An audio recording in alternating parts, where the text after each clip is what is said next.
A very warm welcome to all our viewers of Globespan 24/7, all of you in Guyana and around the globe, as Globespan present their Monday night program live to you. Thanks to Nohar Singh from Globespan 24/7, and of course, our technical specialist, Devin Bisu.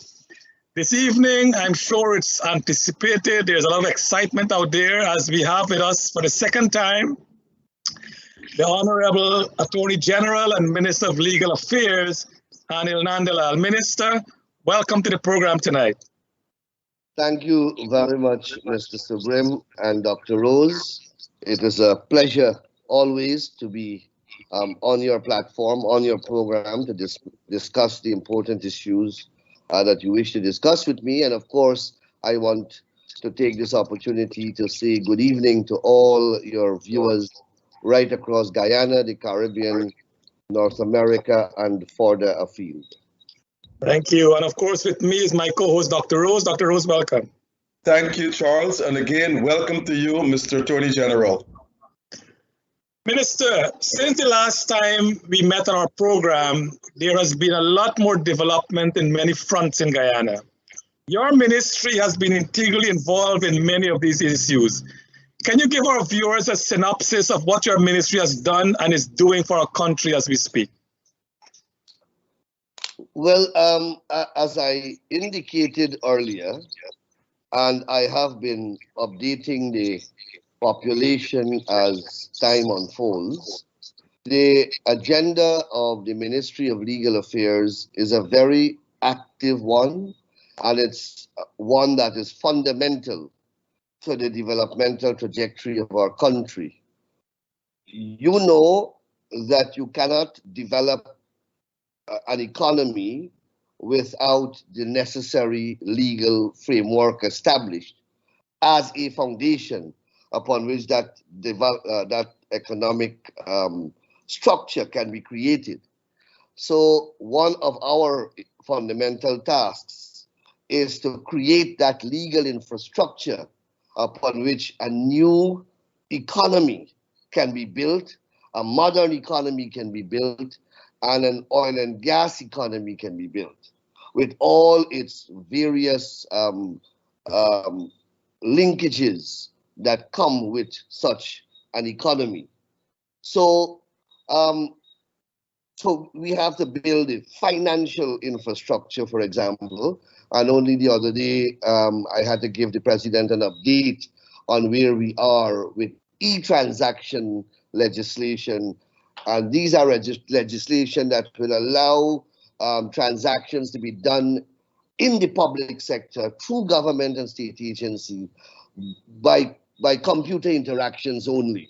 So no paperwork, and it's going to be done in this systematic way, with infrastructural platform being built upon different computer architecture, completely driven by the internet, etc.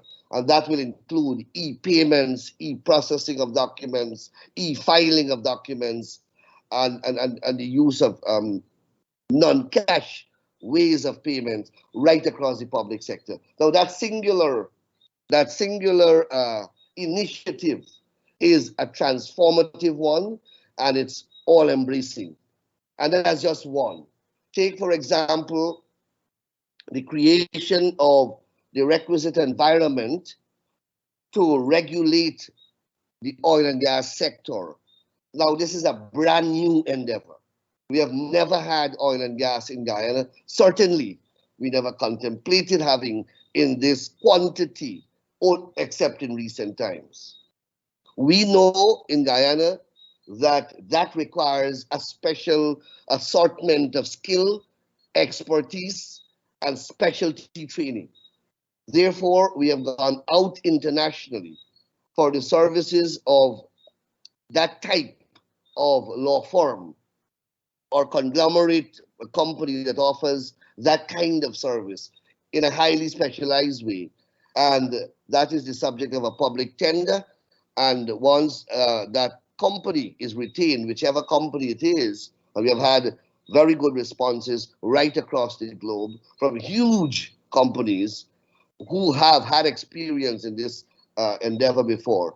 And they will be working with critical sectors in the country, including the Ministry of Legal Affairs and Natural Resources, and all the state agencies, to craft that kind of environment. So you have environmental laws we have to pass laws for refinery, we have to pass smelting laws, we have to pass all the, I don't even know the gamut of laws that are required. So that again is a massive undertaking. Then you would have seen in the newspapers and heard on the news the rate at which the hospitality and accommodation industry is picking up. You would have heard about the number of branded hotels that are seeking to have their brand established here and hotels constructed. That forces us into the arena of zoning and urban planning, where we have to get laws to regulate where these kinds of establishments are going to be located. That will come naturally with healthcare facilities of a modern type in the private sector. Investors are not going to come here and invest and not invest in healthcare, because every human being wants to live. So we have had expressions from the private sector of modern healthcare facilities. We have to have the requisite legislation to establish that foundationally in the country. So, and I can go sector by sector to show you how vast and varied our responsibilities are, and my agenda is. And I have not even touched on the basic legislation yet. For example, we have 20 legislation for the public health sector alone.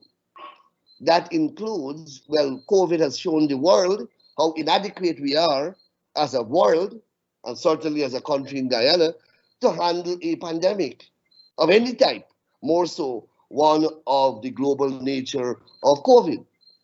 And it has shaken the foundation of the entire world. No country can feel satisfied with the state of the public health legislation and architecture. No country, no part of planet Earth. Guyana, like every other country, must go now to the drawing board and update its public health infrastructure and legislation. Our public health legislation, like the rest of the Caribbean, dates back to 1934. And that's the whatever 1934 legislation in England was, that is what governs the Caribbean largely. So by sheer passage of time, you can see how inadequate that legislation would have become. More so with all the medical advances or all the advances that have been made in the medical and technological arena, how obsolete that piece of legislation is. And then you have, with the development of medicine and so many other areas of public health, the types of legislation that are required, reproductive type of legislation. We are dealing with tissues, transplants, and bodily parts. All these, we lack these things in Guyana and many of the Caribbean territories.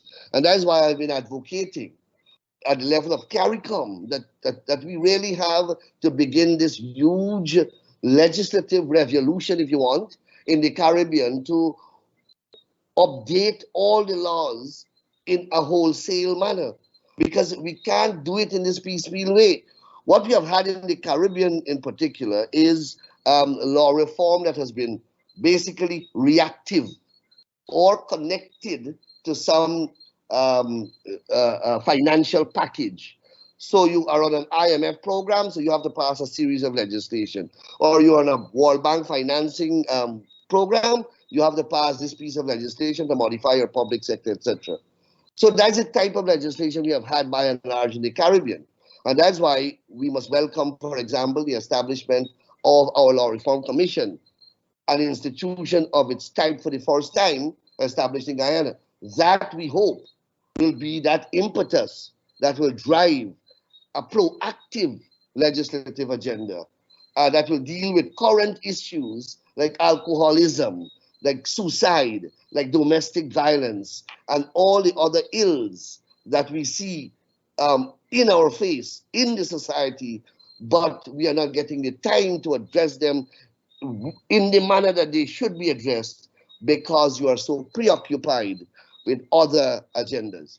Of course, under my ministry, you have the important reform which we promise must take place in the electoral arena, the statutory provisions which we have targeted for reform and which we have committed will be made public in due course. That is a work in progress. A first set of amendments have already been completed, and I'm completing now a second set. So we are looking at from the time the registration cycle begins until the election results are disclosed. That entire gamut, we are looking at the laws to see how we can tighten all the loopholes, correct whatever deficiencies we may be able to identify, look at where miscreants have been able to exploit what they consider to be ambivalent and ambiguous provisions and bring clarity to those provisions, strengthen wherever there are weak links in that change, in that chain of electoral acts that constitute the electoral machinery or cycle. So that's a work in progress. Then we have constitutional reform, which we have not yet begun to address in a frontal way. You know that all the parties have committed to constitutional reform, and we have decided as a government that we will use the Parliamentary Constitutional Standing Committee for Constitutional Reform as the vehicle to begin that journey.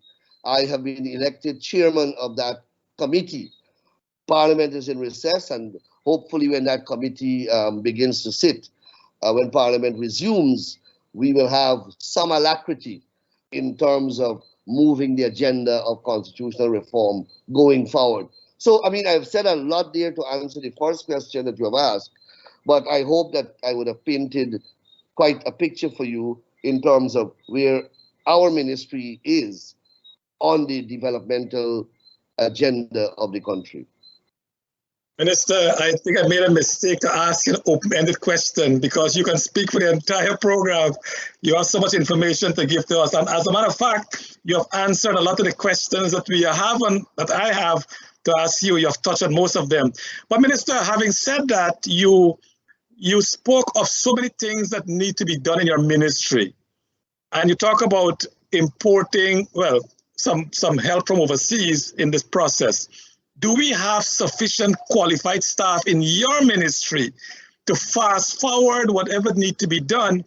And if not, has any scholarships been given to the attorneys to do postgrad in the areas that you would want to see movement taking place? I don't think anyone will dispute an assertion that we lack the requisite human resource base in this country for the work that is required now to push our agenda forward. I think everyone will accept. I mean, after years and years of brain drain, where most of our brighter people migrated across our borders, that we are now faced with that reality that we don't. So that's the quick answer to your question. But that doesn't mean that we don't have sufficient number and quality. In my office, I am pleased to say that I have a good bunch of young, energetic, inspired people, young professionals. They're not being paid a lot. In fact, they're being paid a deplorable rate of remuneration.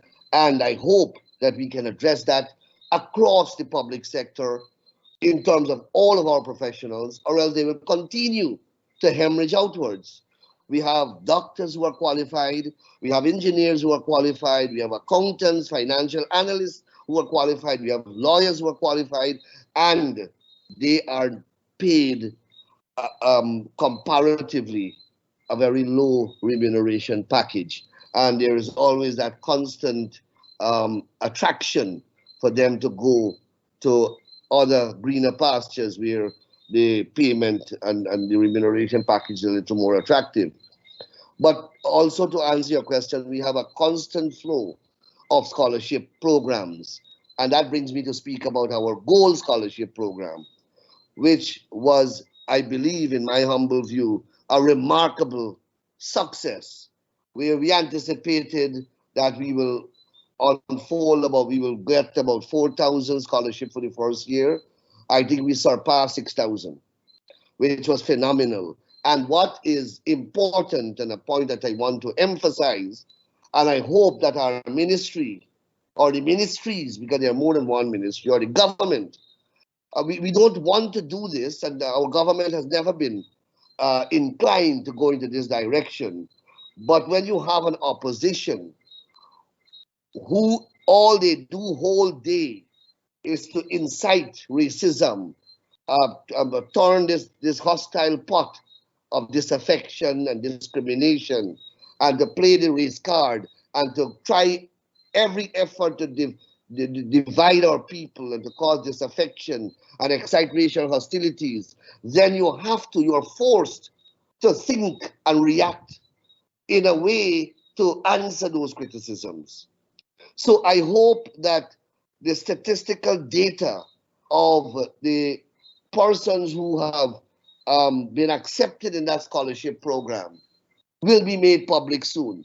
I appeared at an event with His Excellency the President over the weekend, and he made a similar reference that we may have to release statistics from our housing program also to dispel this racist rhetoric that is spinning relentlessly against us all day long, wholly on Facebook and other social platforms. The point, and if you look at the work that we did on that scholarship program, you would have seen me going into Golden Grove, you would have seen me going into Nabakalis, you would have seen me going into Monrepose, into Annandale, into Buxton. I went BV, I went into Pleasance, I went into LBI.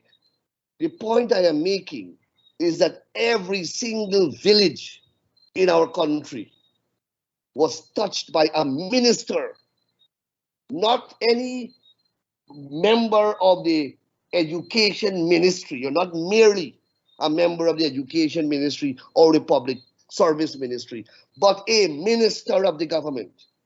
On the East Coast alone, I had myself, Joe Hamilton, and Miss Onesh Waldron, and we went to every single village, beginning from Industry to Cane Grove, to speak to the people about the scholarship program. So there is no one, and I said it at every forum I got, no one can claim that there was any form of discrimination, but yet they manufacture these things. So you will hear now, I went to a place called Sisters Village. That's on the east bank of the Berbice River, going past south of New Amsterdam. Now that is a mixed village, predominantly Afro-Guyanese. So there was the sharing out of the distribution of the help, the financial assistance for farmers. And it was being done at a school, a primary school at Sisters Village. I went to the school. The persons who were there were predominantly Afro-Guyanese. Hundreds, if not thousands, I don't know how many were there, but it was a packed school and overall. And photographs were taken, and I saw on APNU's page belonging to the guy who's he was a sports guy. What's his name? Christopher Jones. Christopher Jones took that photograph from my page, where you see Afro-Guyanese lining up to receive their checks, and say, look how Afro-Guyanese are being fooled in Region 5, where they are receiving no grant. And we were not even dealing with Region 5. That is the kind of misinformation and wicked information that I'm speaking about. That is what they do. So we will have to somehow make these information public, though you don't want to do that. But let me get back. I began to talk about this in reference to a question you asked about scholarship. And if you look at that scholarship program, for example, every minister had an input. I had an input myself. And I advised the coordinators of the program on a compendium of courses of study that should be included in what was being offered as part of the scholarship program.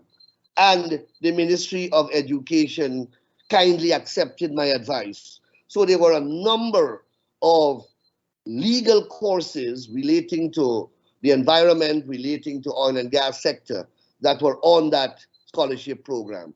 Then in terms of forensic medicine, forensic investigation, crime scene, ballistics, handwriting expert, forensic pathologist, I include a series of training courses, degree programs, as well as diploma programs targeting those areas. And they are all on that scholarship program. So the point I am making is, and that is in addition to our university, our regular University of Guyana training program, our regular scholarship program, because we still have a scholarship program outside of GOAL, and that's outside of our secondary and tertiary formal educational structure. So yes, we are training people on a regular basis, but a lot more have to be done. We could never be satisfied with the rate at which we are going. In terms of contracts alone, let me tell you, we have a situation in the country where the contractors are overwhelmed with the amount of work that they have to do. When you look at the contractual load of the contractors operating within the industry, you see they have 6, 7 contracts simultaneously. Now that must have an impact on their ability to deliver. And you have billions and billions of dollars of more contracts to churn out, because we are still churning out contracts for the year 2021. And we are now in the last quarter. The point I am making is that we need help. We need much more resources than we have, because the development rate is moving at that speed. Yeah, thank you, Minister. I think you hit on the COVID environment. Yeah, you hit it on the head there. We don't have the capacity to execute all the programs that the government want to get done.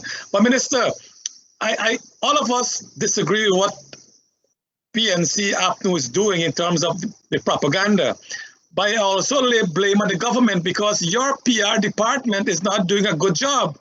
And I don't think the president should discuss that, but the president should make it a directive to disclose all the information, who gets scholarship, who gets aid from the government, and make that public through e-service. You don't have to publish it in the papers, it's available on the website.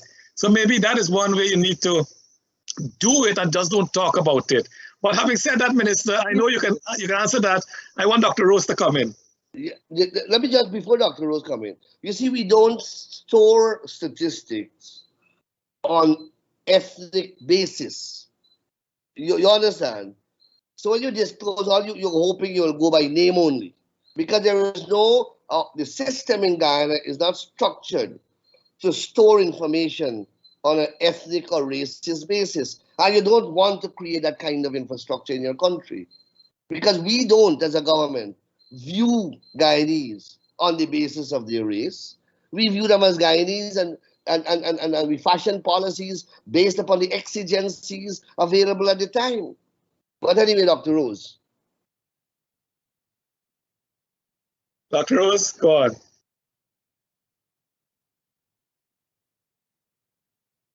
I'm not hearing Dr. Rose. Unmute yourself, Dr. Rose. You have to unmute yourself.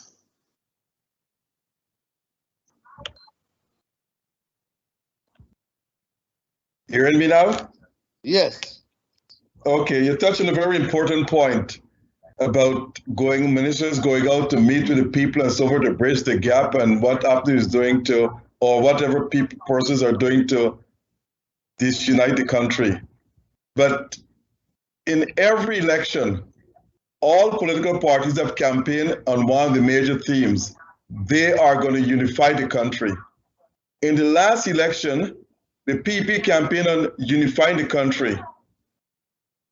And someone has told me that something has been established called a One Guyana Commission. Is that being established? Is that in force in order to heal the racial divide and unite the country? Well, uniting the country has been an objective of every serious politician in Guyana and every serious political party.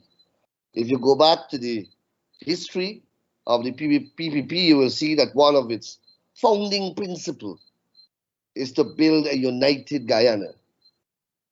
Build a united Guyana. That was from 1949 coming down into 1950. We have never departed from that objective. We continue every day to work towards that. But that cannot be, it cannot be the job of one politician or one political party. We will not succeed. You need, first of all, we have a look at our policies. Our policies are targeting, for example, the major budgetary allocation goes into health, education, social services, not into regions or villages. Those are where it goes, those areas where we spend most of our money to target the people of our country. We have poverty reduction programs that are across the regions, targeting poverty, not race or ethnicity. So, and that is how, if you look and if you carry out any type of auditing, if you wish, of our policies, you will see that they have no ethnic slant in them. They are driven to deal with the issues that are affecting the particular grouping of people wherever they are located. So Maikoni is a question of flood, so you spend a lot of money on irrigation. Karasabai, what was the problem there? You spend money on that. The fact that Indo-Guyanese may be living at Maikoni and Amerindian live at Karasabai becomes secondary. And that is how we manage this country. But you have, unfortunately, Guyanese are becoming more and more intelligent and more matured. And that is why you have less and less people following that political motley crew who want to take us in that direction. If you look at them and listen to them and the impact that they are having, you will see that they are having less and less impact every day. 10 years ago, 20 years ago, they could have put 10,000 people on the streets of Georgetown. Let them put 1,000 persons there now. They cannot do it. And it's not that they're not trying. Every day they're trying. During the last election, they tried, and they failed. They wanted to bring out people on the street. They wanted to create mayhem. It didn't last. The people were not bothering with them. Every day they are losing credibility. We have said to them, they say that we are discriminating with the COVID grant, for example. And we are saying that, look, if that is so, please just show us the photograph of the people who have not received the COVID grant and where they are living. Just show us or show the world. You don't want to tell us who they are? Show the world and the world see how the PPP is discriminating against this grouping of people who live at Rasville. This is their photograph. This is the mother, this is the daughter, this is the son. They live at this house, and every other house got the COVID grant except this house. And we are putting them on show for you, the world, to see. Not a single person have they been able to put forward when they speak about this discrimination?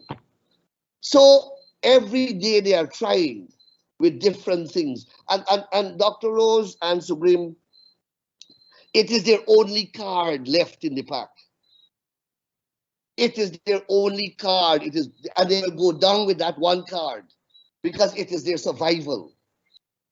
It is their survival. They have no track record to which they can turn. They have no history to which they can turn. They have no glorious record of achievement to which they can turn. What can they turn to?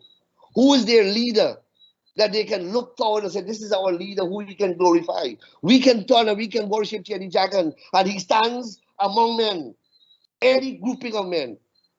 Burnham is who they have to look at. Burnham. Burnham is regarded in the third world as a demagogue. That is the truth. So what you are seeing here is their last hurrah. That is why I saw Sherrod Duncan, an MP, making a post of the president. And you know what is the content of his criticism of the president? That the man wore one shirt twice. This is an MP, a member of parliament, who is leading theoretically and representing the interests of about 5,000 people. And the only constructive post he can make on Facebook for the past 72 hours is that the president wear a shirt twice. You understand the level of mental retardation that we are dealing with here? So this is their last hurrah. The people that they have put in the parliament there are unknowns. They don't understand politics. They do not know the people of Guyana. The people of Guyana do not know them. I am going to tell you, I will walk with any one of them, possibly excepting Joseph Harmon, in any community in this country. And people will recognize me quicker than recognize them. And I'm speaking about PNC strongholds. This is at the bottom of the barrel you have here. And this is their last hurrah. Now, I am not saying that constituency, the constituency is what I'm concerned about. Because it's an important constituency. I recognize I am not foolish to think that the PPP will win over that constituency at all, more so easily. And that constituency needs leadership. Not this marauding crew that you have here. Leadership of substance, of quality, that the people deserve.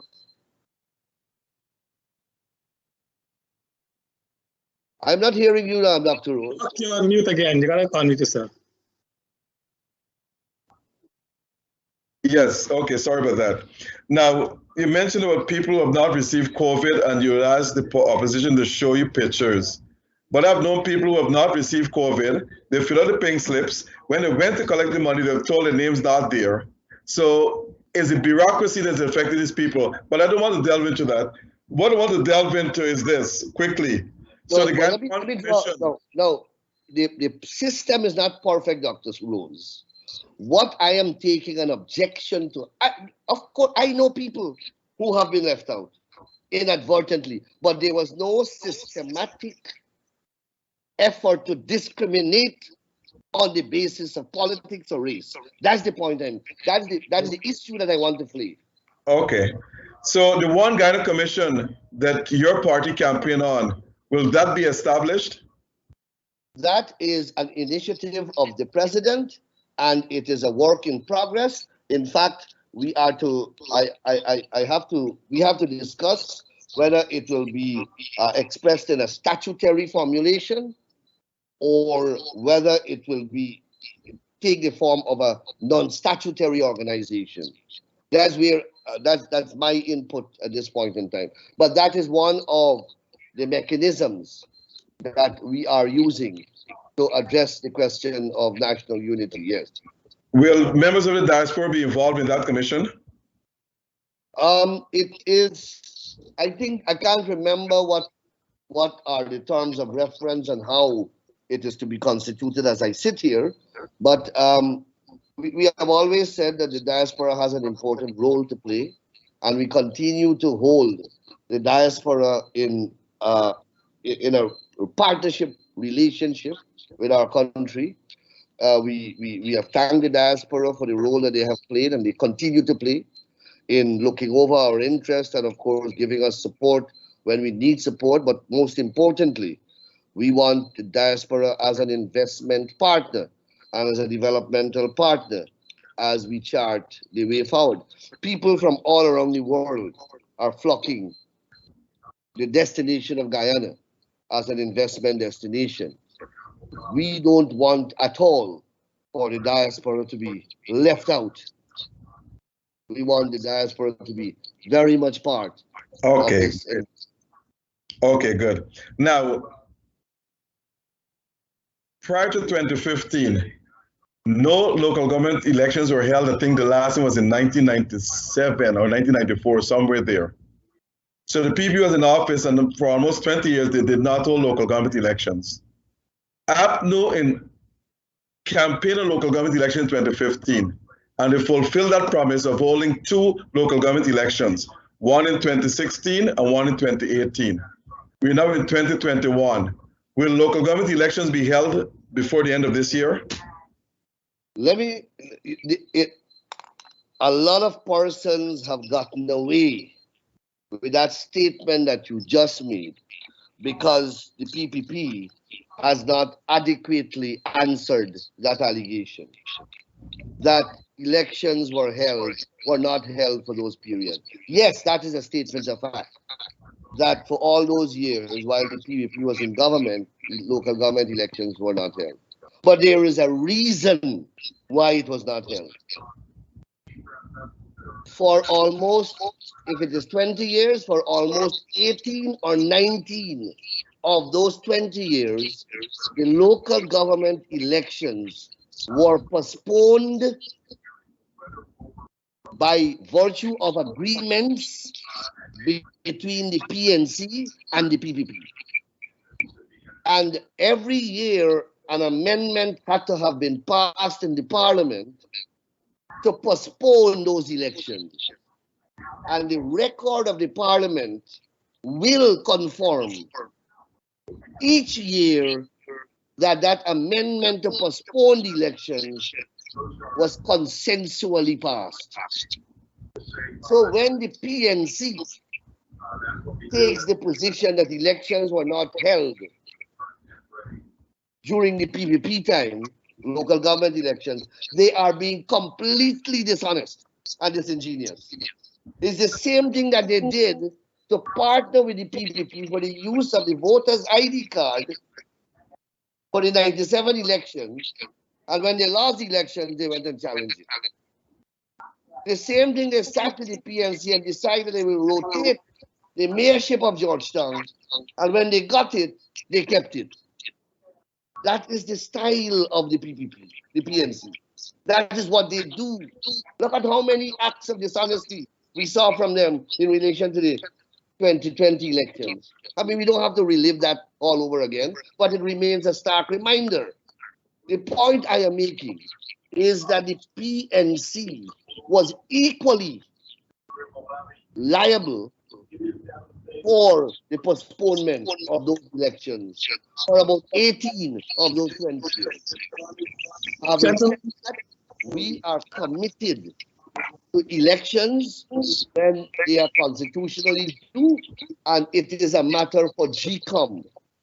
We had raised one objection, that is that we would not go to an election once you have the machinery being manned by miscreants of the caliber of Lowenfield, Myers, and Mingo. And that is not a position that we will ever resign from. But those persons are no longer there. So GCOM now, you know, the condition that we had, or the caveat that we had, the apprehensions that we expressed are no longer there. And Gentlemen, GCOM responsibility it is to program elections. Thank you, Okay. Minister. We'll take a short commercial break. When we come back, we'll continue the discussion. We'll be back shortly. Travelspan Curry Duck Curry 2021 in Punta Cana, Dominican Republic was a massive success. Starting from Thursday into every night after, entertainers were on hand.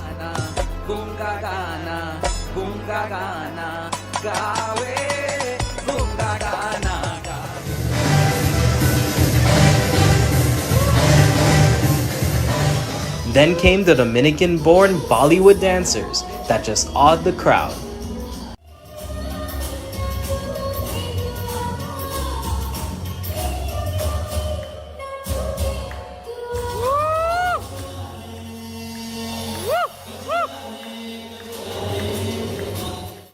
Many of our guests took day tours and visited the local market areas. Curry goat curry and bake and saltfish were among the tasty delights. Then came the big moment of the Curry Duck Curry competition.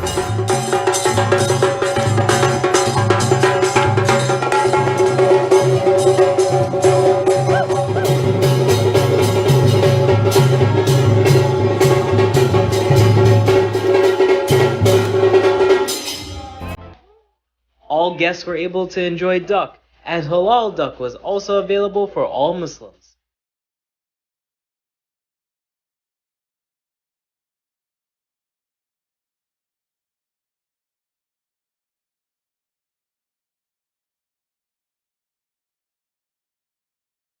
History was in the making with West Indian and Indian culture with Travelspan Curry Duck Curry.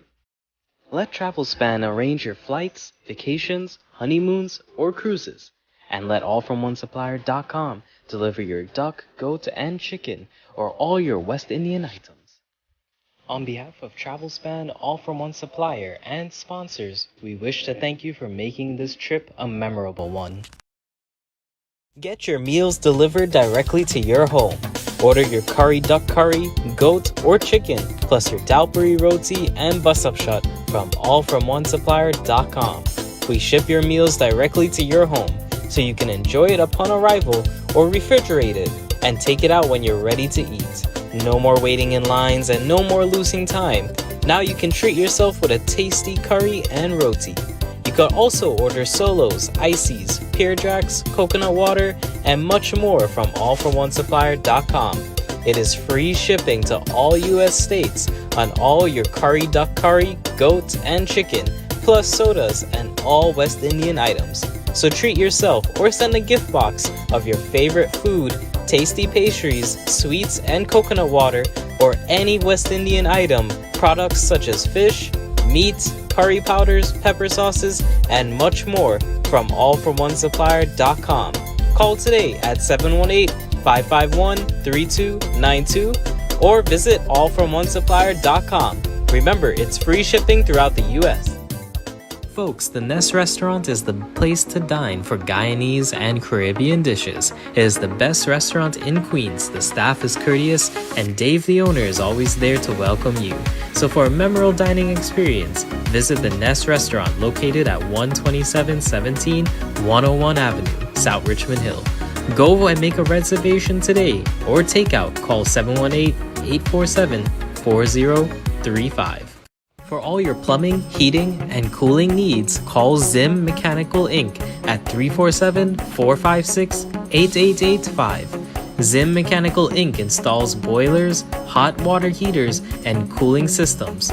Located at 9732 Waltham Street, Jamaica, Queens, Zim Mechanical Inc. also repairs and troubleshoots your gas, heating, and cooling systems. For quotes on prices and repairs, call 347-456-8885. Welcome back to our program as we have with us the Honorable Minister of Legal Affairs and Attorney General Anil Nandlall. Minister, I think we need to clear the air on this topic because people seem to have different views on it. You have mentioned, and the Vice President have mentioned, that any future oil contract will have a new production sharing agreement. Recent report in newspapers saying that there might have been more PSAs than we thought there is. You're the Attorney General, you have the record. How many production sharing agreement do we have signed by the government that is in place right now or will be implemented in the future? It's already been signed. I only know of the one that is the current one that was signed by AP and UAFC. So in your view as the Attorney General, there is no other production sharing agreement that is concretized already? No, we haven't signed one since we came in, as far as I know. But according to OGGN, they're saying that President Ramutara signed some. Is that true or not so? No, I can't recall as I'm here. We had some. No, man, it's not the one that we didn't have production sharing agreement at that point in time. You had There were not production. The production sharing agreement only came about when the oil was being produced, or for the production of the oil. That came under AP and UAFC. Okay, so I can clearly hear, Minister, to tell our viewers that as we speak here, the only production share agreement we have is with the Exxon one that Minister Trotman signed. As far as I know, yes. Okay. Now, having said that, Minister, I read the papers every day here in New York. And every time recently, as you have seen in the press, 3 guys were charged for breaking into their former employer's bond and stole things like mackerel and different things. And these guys go to jail. Minister, a government minister signed away Guyana's wealth, and the minister is still walking free in the streets of Guyana. Is that fair to our country? We have said that it is, and the word that I've always used to describe the agreement is one of the most lopsided agreement ever signed. And I have never retracted from that position, and I don't intend to. Recently, I spoke about it in the National Assembly, and I made reference to the fact that not only did they sign the agreement, but that they kept it secret for 2 years. And no one knew. The most important agreement ever signed in the history of independent Guyana was signed in secrecy by a government, and the population was not informed. The opposition was not informed. No one was consulted. I don't think the president knew. This agreement was signed and produced in cabinet when the investigation was done. That was the kind. It's inexplicable that an agreement of that magnitude, of that type of ramification, will be treated in the manner in which it was treated. And then there was this signing bonus that came with it, that the Minister of Finance denied ever knowing about, when a letter is produced showing that he directed the central bank to open an account to deposit the very signing bonus. So there are a lot of mystery and mystique that surround this agreement. But I mean, what the other side, the agreement is legal, and the company that has signed the agreement is not going to bend over backwards. This is a company that is there for profits. It has never shown itself that it is intended, that it is interested in anything else. And it will insist on its contractual rights. And that's why we have said that going forward, we will have to deal with this issue. Look, to get the other license, the Payara license, for example, there were actual negotiations that were very aggressive, and very scrupulous, and very detailed that one had to undergo. The other day, we passed an amendment for the pipeline. That didn't come out just like that. That came as a result of intense interaction with the company. So you are living in a world where you want to respect private investments. You want to make your country attractive to investors. You have to take a particular posture that respects private capital, that respects private property, that respects investments. Not like what the other government did and confiscated the Berbice Bridge. I have to deal with that in the court. They basically seized the Berbice Bridge, took the people private capital over. When a government behaves like that, you know what the ramifications are for investments. You live in America. You live in a country where sanctity of contract is accorded the highest of respect and regard. So we can't eat our cake and have it. We made a bad deal and we have to move on and ensure that that bad deal doesn't follow us. And we are able to learn from that mistake. Minister, I don't know if you read Dr. Taran Kemraj. He wrote us an article some time ago in the Kaiser News, I believe, or is it Starbrook? When he said, leave the contract as is, and you've talked about the sanctity of contract and so on. But if we can go to Exxon and say, listen, let us cut that 75% cap on cost, bring it to 60%. That immediately going to release billions of dollars. You know how much money Guyana need to leapfrog into the future. We are getting some money from them, but if we can cap costs to 60%, 50%, Guyana will get hundreds of billions of dollars up front, and Exxon will recover their costs. It will take a little longer, but they'll recover their costs. Has that been considered, or anything near to that? Well, the vice president is normally the one who speaks on these matters. And you would have heard him explain that we don't even have the capacity to audit the expenses. We are building that type of capacity. In other words, there was no work done whatsoever to prepare the infrastructure for this production agreement. Not only was it signed in secrecy, but absolutely nothing was done in order to prepare Guyana, even to protect whatever little interest it has under this lopsided agreement.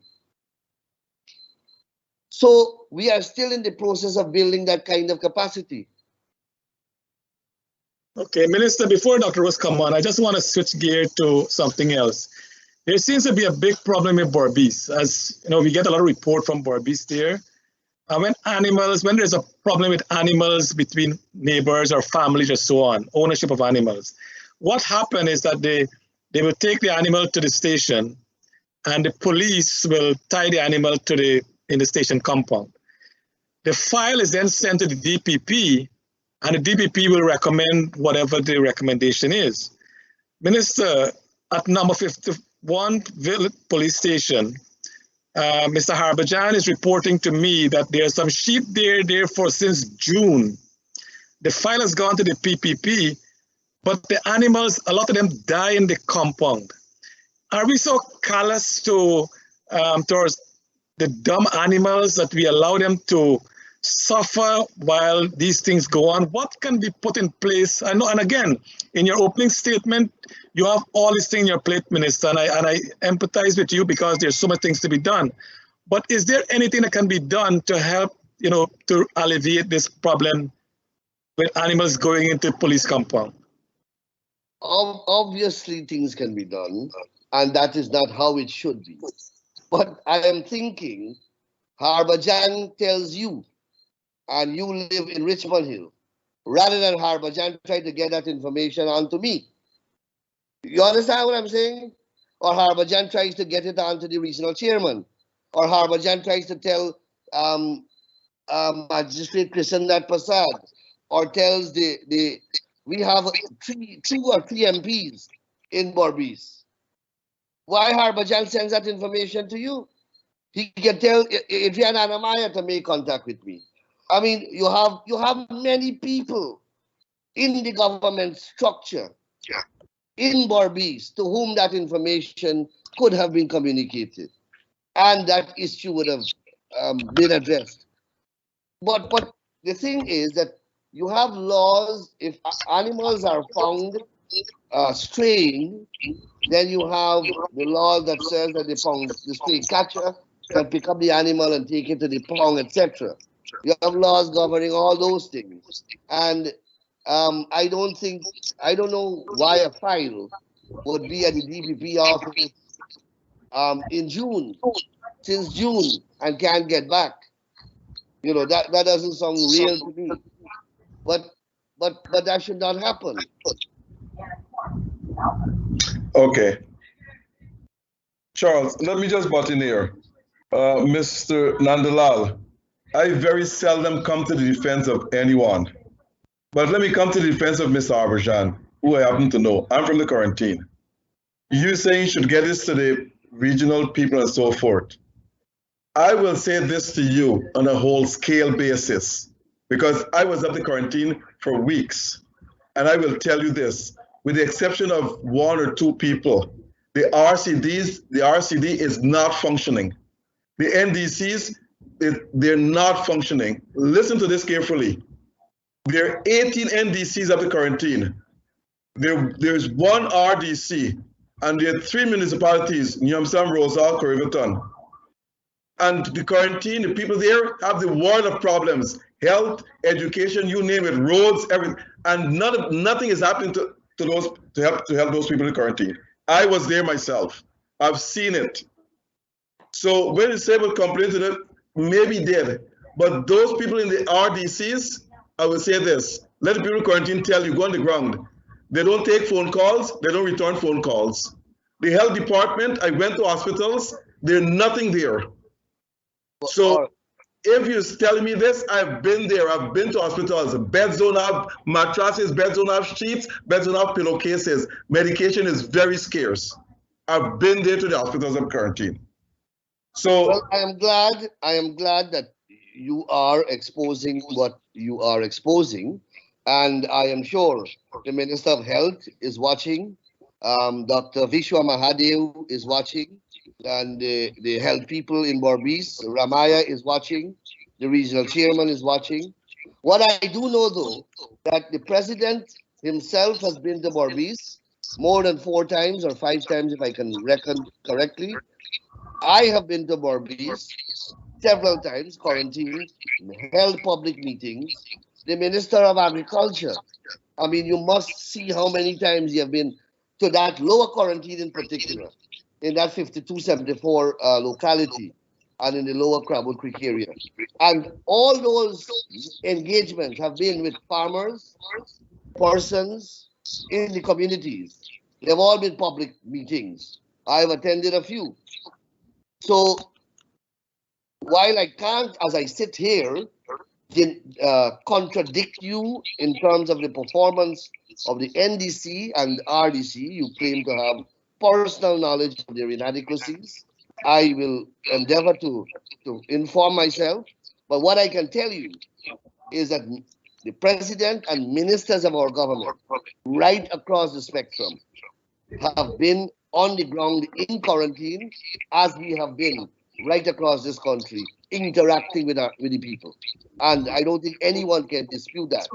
So it's not that the people have been without access to those in government. Yes, let me just say this. I know ministers, the president, everybody have been to the quarantine. But when you have people which their evidence to this, and you can just go there, looking out for their interest, and looking out for their family's interest, and their friends' interest of the quarantine, it's going to reverberate against the party in elections. But I'm not going to get involved in that now. Let me switch up to another question Mr. Attorney General, you know that development don't start at the top. It starts at the bottom and rises up to the top. Now, you know as well as I do, judges, magistrates, they have to write notes when cases are being tried. Why can Guyana have stenographers? All right, that's a very interesting question. In my last stint as Attorney General, I had commenced a program whereby we equipped a number of courts in the High Court and the Court of Appeal with automated recording system. Voice records and produce a written transcript. And you get that within a few hours for the payment of a small fee. That system is in the High Court and it is working in Berbice, in Essequibo, in Court of Appeal, and in the High Court of Demerara. We need to take that program now and put it in the Magistrates Court across the country. We are getting there. Last week, I held a meeting with the DPP, the Commissioner of Police, the Head of Police Administration, and some other important functionaries, where I have undertaken to donate out of an IDB program that my ministry is currently administering, the requisite hardware for statements to be given by the prosecution to the defense counsel in criminal trials, those statements to be no longer handwritten, but typewritten. So, and that's a big initiative. That I got to put computers, typists, printers in all the police stations across the country, so that the statements are recorded in print and not in police handwriting, where you have difficulties in reading. If you look at the courts that are being constructed now, they have living quarters for the magistrates. They are all air conditioned. They are all two-storied, or there is an elevator for a person who can go up. And I'm speaking about magistrates court.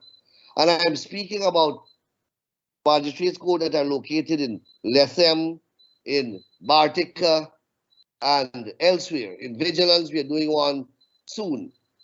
So there is a systematic overhaul of the entire system that is currently taking place. But it will take time. As I said, Vigilance is being done, I believe, this year by this. Mabaruma is being done now as I speak. And Vigilance, I might be starting this year or definitely next year. We just completed Bartica. I had the privilege of traveling with the Chancellor and the Chief Justice to declare open Bartica. Bartica is a brand new court, fully air conditioned, with quarters for the magistrate, elevator, and everything. So we are getting there. Once we have that kind of infrastructure to install the system that you are, a stenographer, by the way, is now outdated. That is a concept of the past. We have more modern technology where the voice is recorded and the transcript automatically produced. But you got to get the voice acclimatized with the enunciation and pronunciation, the accent, etc. You have some difficulties in adjusting that to a Guyanese context. So that is something on our agenda, and we are working on that as one of the various platforms that we are pursuing to modernize the court system. We are going to get eventually, very shortly, hopefully within this 5-year period, a brand new modern judicial center that will accommodate the Court of Appeal and the High Court in one edifice. New high-rise building, car park, mediation facility, arbitration center, library, nice quarters for judges, everything modern. Several concepts are being looked at. So, trust me, Dr. Rose, Guyana is being rebuilt as we speak. We have many little things, like, for example, the sheep at 51 Village, but those are the issues that we got to deal with. We can't for one moment make the mistake, which I believe to some extent we have made, and politicians were able to exploit it, that we were dreaming big and speaking about a Marriott when the people in Blackbush couldn't relate to that vision. So we have to do it this time simultaneously. So right now we are putting up a pepper sauce factory in Blackbush. You would have seen the minister declare that project open. So the modernization is taking place simultaneously in the peripheral centers as well as in the urban centers of the country. And we have to continue that kind of dichotomy on a regular basis. You have to unmute yourself. We're still not hearing you. Okay. The RDC in Region 6, a gleaming picture of it, I think it has about 9 vehicles. And do you know the police force in the quarantine? From sister station at East Bank, Berbice, New Amsterdam, Reliance, Albion, Wim, Blackbush, Polo, 51, Skeldon don't have no vehicles, just motorcycles. Are you aware of that? No, I'm not aware of that, and I don't think that is correct. I find that impossible to believe. Check with the commander in New Amsterdam, he'll tell you that. Anyway, my next question is this. I gleaned over a number of civil cases in the country during my time there. And most of the civil cases, I stand corrected if I'm wrong, because I can only check so many, are land cases, which have taken years for a conclusion to be made. Are there land court just judges?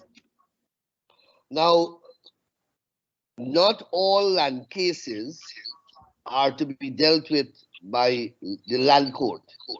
It's maybe a contradiction in terms for the layman, because you can have a dispute in relation to land, which is being tried by the ordinary civil jurisdiction of the High Court, and an appeal from that goes to the Court of Appeal.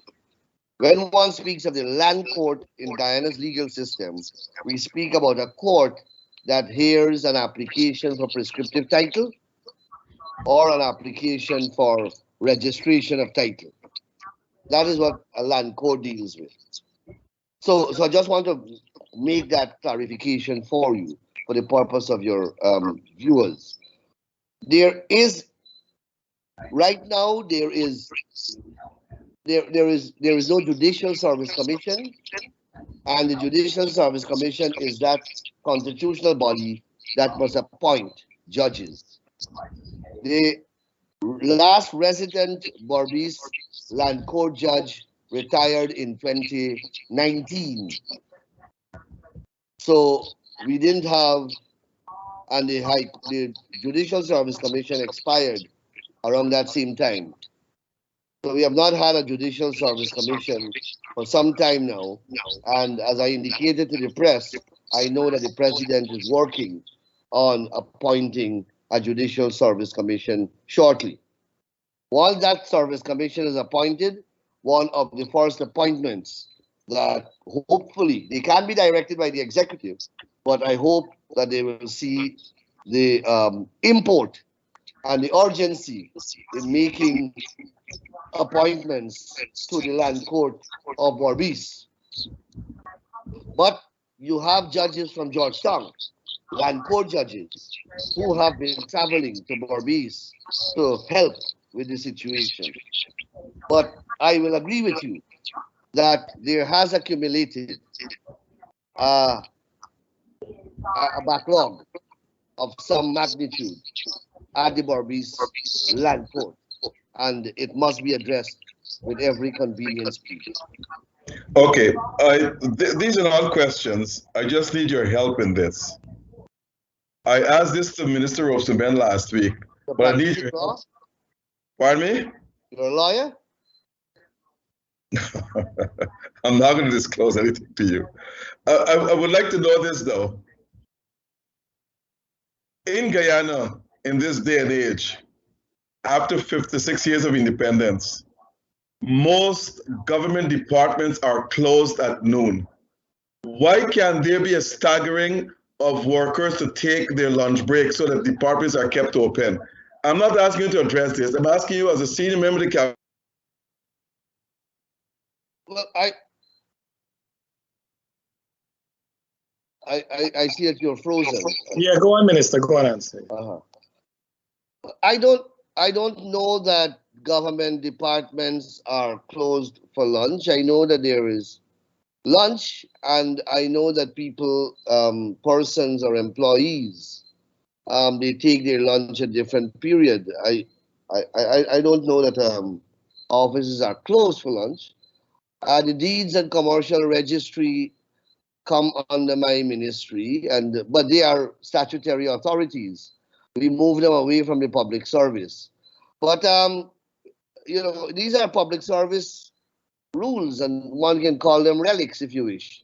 But they are with the public service, and I guess if they insist upon these rules, I suppose that is how it is going to be.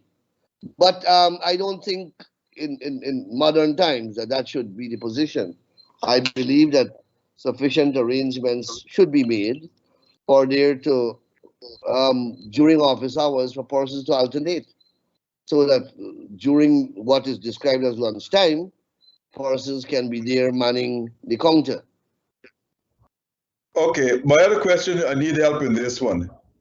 If I start to work with government from Wednesday coming, the 1st of September, I will not get my first paycheck until January. Why does it take so long? How am I going to survive 3 months or 4 months working without a pay? And if I have to travel, what happens? If you start to work when, you said? Okay, it takes more than 3 months for any person working in the government to get a first paycheck. I don't think there is some delay, but I don't think it's that long. And I can't answer that question, my friend. I have had the frustration of having lawyers come and they're working and they can't get paid because I don't know why.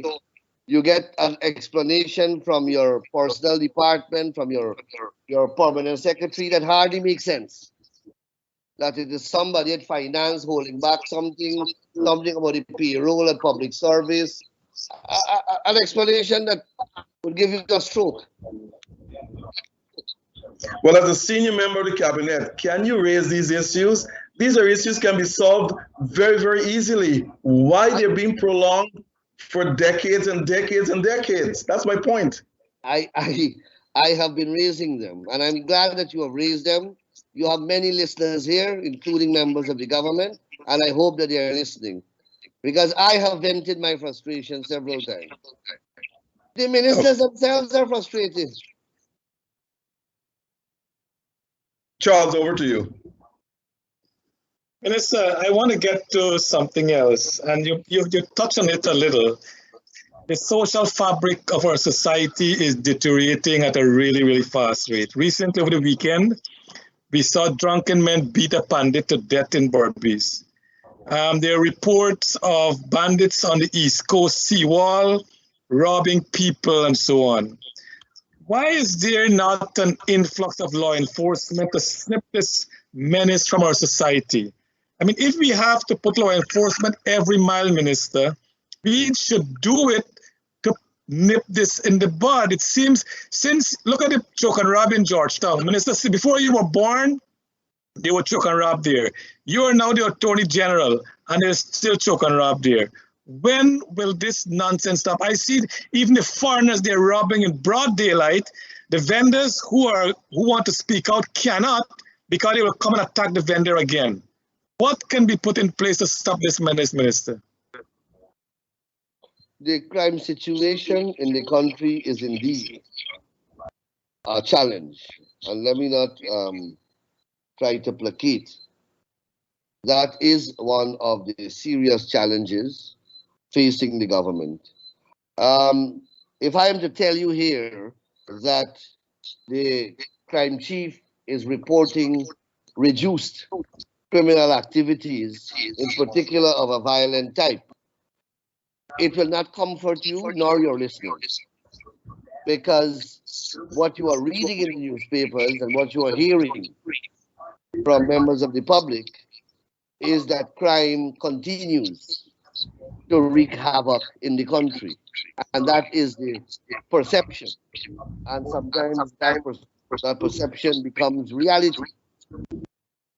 So it is a problem that the government is grappling with. You had Globespan, the distinguished Minister of Home Affairs, last week.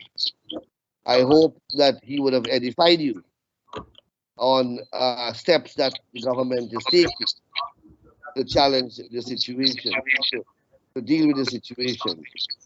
But it's not a one plaster for a sole kind of remedy.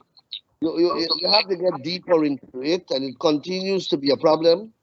Look at that Pandit guy, the Haribol guy, the press described him as, and him being beaten. That's an indictment on society.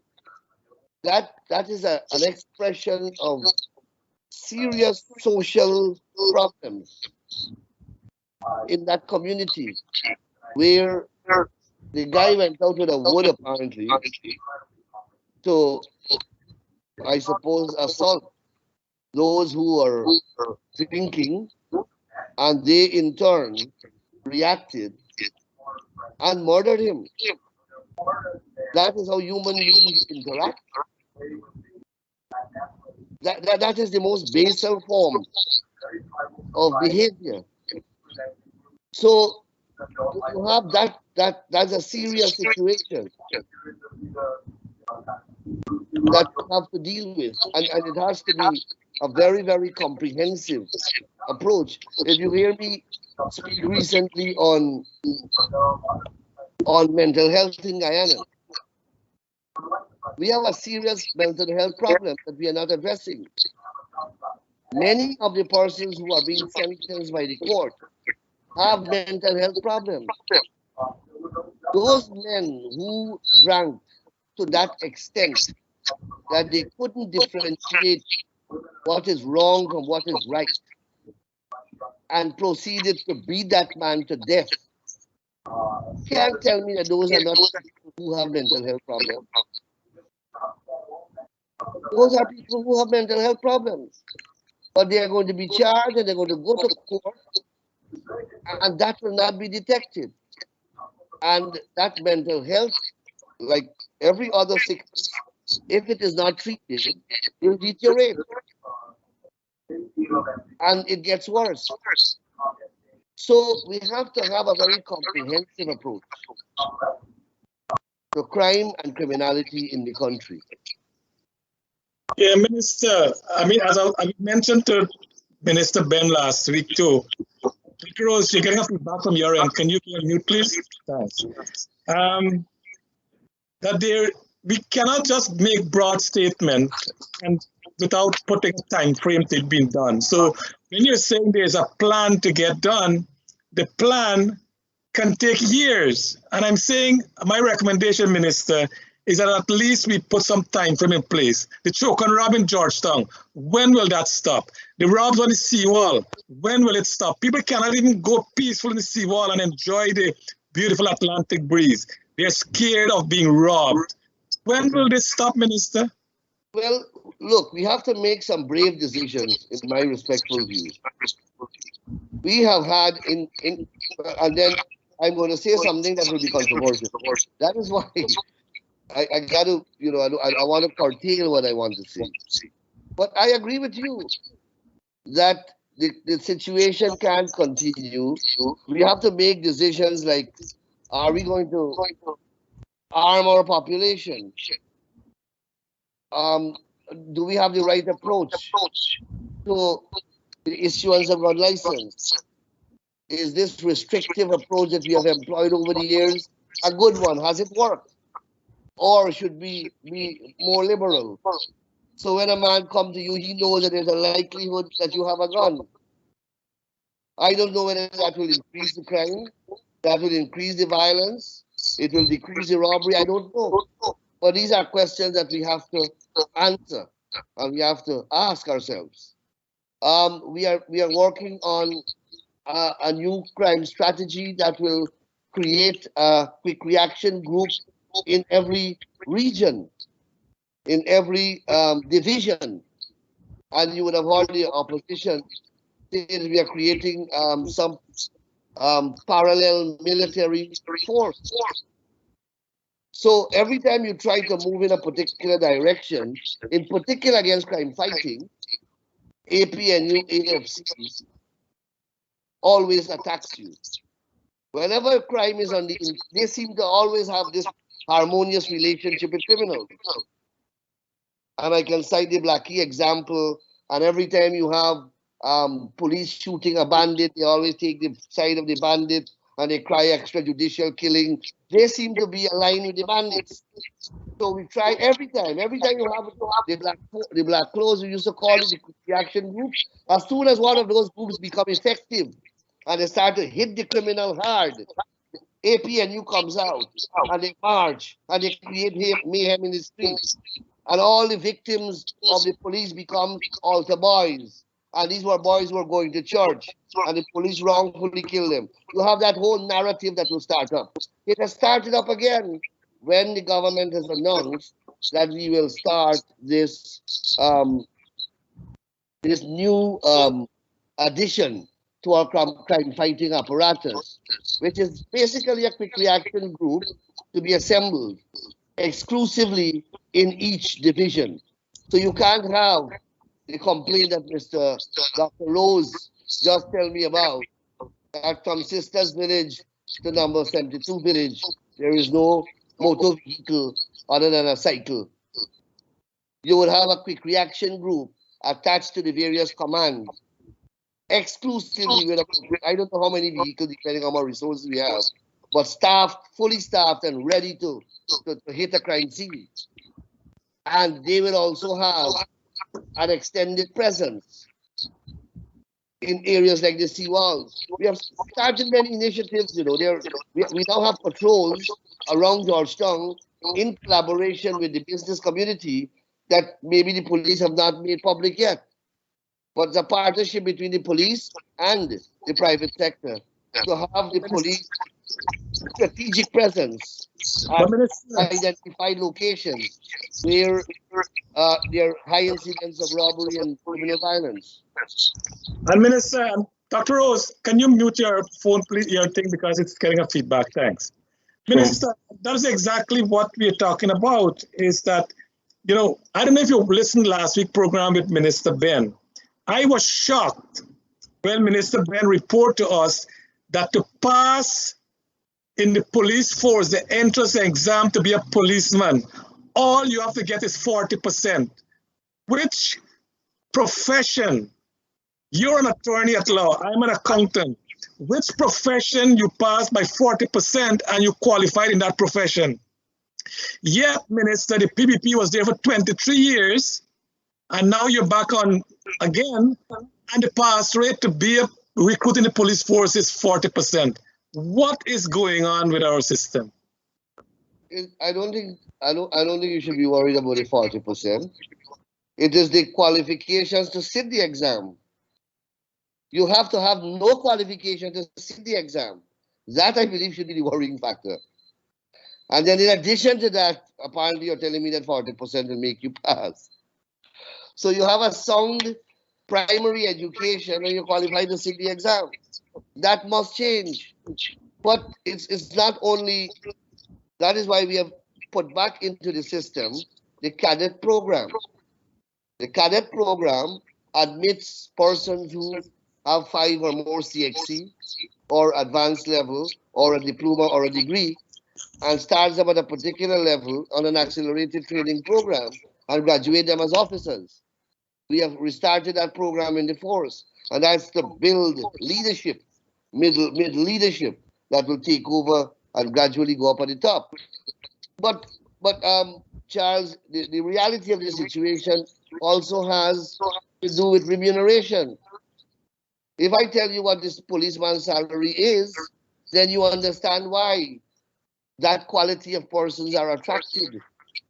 You talk about you being an accountant, etc. You will not even think of working under the conditions that the policeman is expected to work.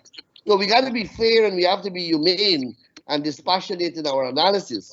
You can't want the CXC guy and you want a 60% mark and you want the man to be professional and you paid him 80,000 dollars less than 400 US take home.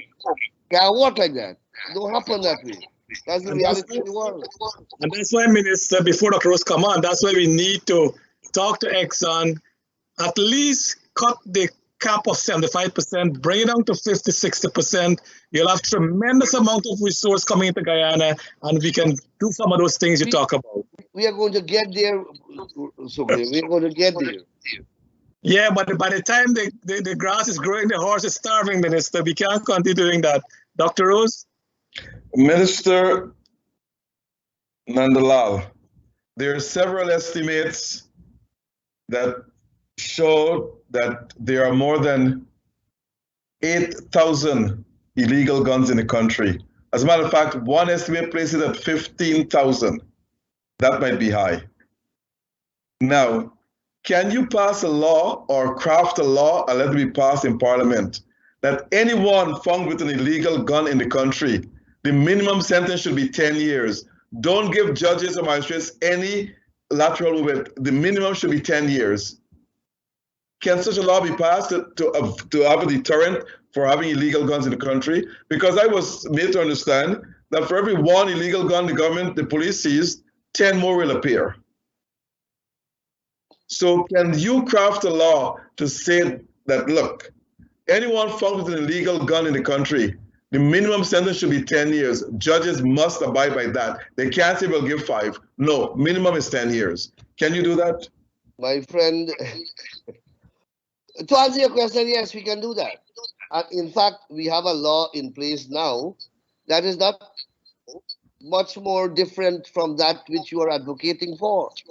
We have a law that says that if you are found in the possession of firearms or ammunition, you are not to get bail unless special reasons are disclosed to the magistrate, and the magistrate must record those special reasons in writing, and those special reasons must relate not to you, the person, but to the facts and circumstances of the offense.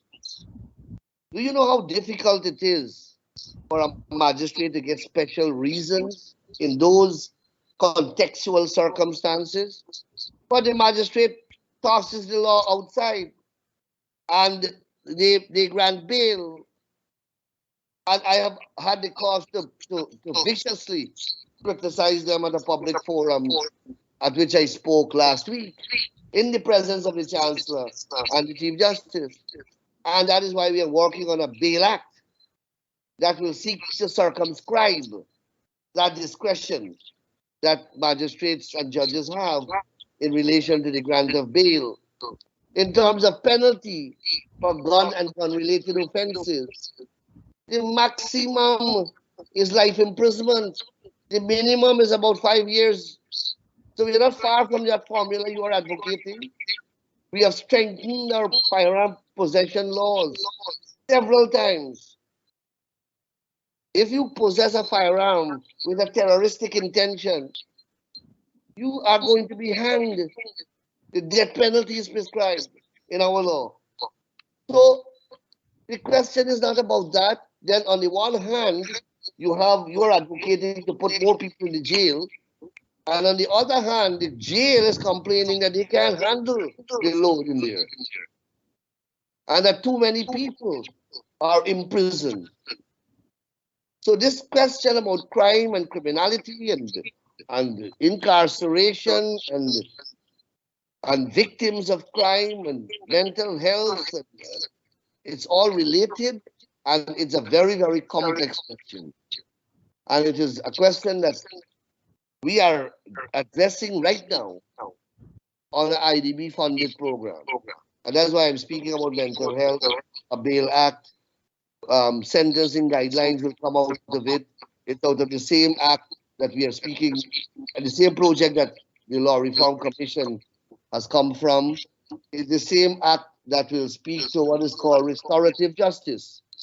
You see, what the criminologists and the sociologists have found in their examination over the years, and I speak about the last century, is that the hard approach to crime and to rehabilitation has not worked. So the death penalty, the physical flogging, the cat o' nine tails, the 10 years with hard labor, that system of punishment has not really worked. Crime has become even more pronounced 100 years after.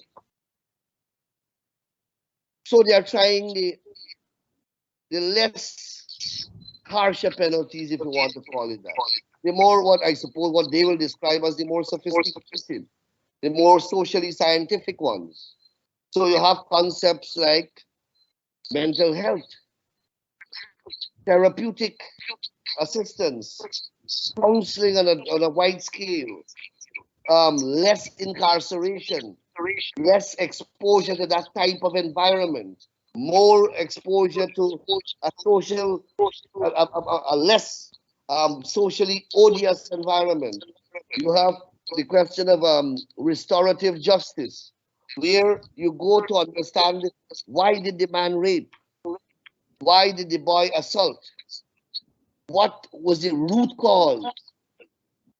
You go back into his home, and then you realize that, you know what, he was an abused child. And you try to rectify that home so that it doesn't produce more miscreants of this type and depravities and persons of such proclivities. So this whole, and we are training people to go into this restorative justice. There's a restorative justice bill that I'll soon lay in the parliament. It's in the cabinet currently, but it carries with it an infrastructure. So all these things we are working on in Guyana. A lot of work is being done, but I mean, it takes time, and we have to build a society. But everybody wants everything quickly. Okay, Minister. From my knowledge and for the knowledge of my listeners, the consent age in Guyana is 16 years. 2 questions. If someone is raped, a 14-year-old is raped by another 14-year-old. If 14-year-old raped the 14-year-old could be charged? That's 1. 2, could parents give consent to marry their son or daughter who is under 16 years old? Let me answer the latter question first. Yes, parents can give consent, but I believe that that consent has to be given to a judge of the High Court who will authorize the marriage to take place. In terms of the other question that you asked, yes, a 14-year-old boy can rape a 14-year-old girl. The girl is incapable of granting consent, even though she may have said yes to the boy. And the boy, however, has not reached that age where he is incapable of performing the act of rape. You have to go lower for him. I believe there's a term that is called doli incapax. He must be doli incapax before he's exempt from being charged. And that is lower, not 14. I don't know the exact number right now. I'm not a criminal lawyer, but I remember off the top of my head. Minister, Dr. Rose, we are coming to program time. As a matter of fact, we have gone over program time. So we want to thank you, Minister. You want to say, Dr. Rose, any other question for Minister? You can unmute yourself first. Okay, Minister, you want to say anything in closing? I was going to say, Dr. Rose, I think a lot of free legal advice. I got to look at whether you got a clinic or something. You're doing legal aid work or you got an office. You got some backdoor operation here, Dr. Rose? We're giving legal advice. Anyway, so I'm not hearing what he's saying, but touting is an offense, Dr. Rose. It's a serious criminal offense. Anyway, Charles, I want to thank you and thank Dr. Rose for inviting me to be part of your program this evening. I think that we have covered a wide variety of issues.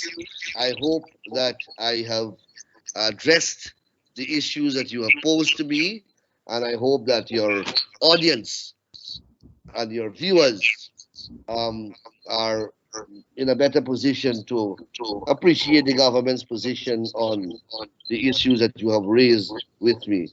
I hope that I would have answered the questions to the satisfaction of you, Dr. Rose, and your viewers. Thank you, Minister and Attorney General. I greatly appreciate your presence, and you were accepted our invitation at a very short notice, and that was something that I always welcome from you. I would ask you to stick around for a minute or two after the program. And Minister, as usual, you were very clear in your answers. Before the program started, my wife said, do not ask the Attorney General hard question. I said there was no question hard for the Attorney General. He is well versed in every area of law. But Minister, we want to thank you. So there's so many other questions that we need to ask you, but time has run on us, and we hope sometime in the near future that you'll have the time to come back on our platform so we can continue this discussion. Again, Minister, thank you so much. It has been a pleasure. And to our viewers out there, we want to thank you so much for being with us. Until the next time, God bless our country. God bless the great country of Guyana. Thank you so much.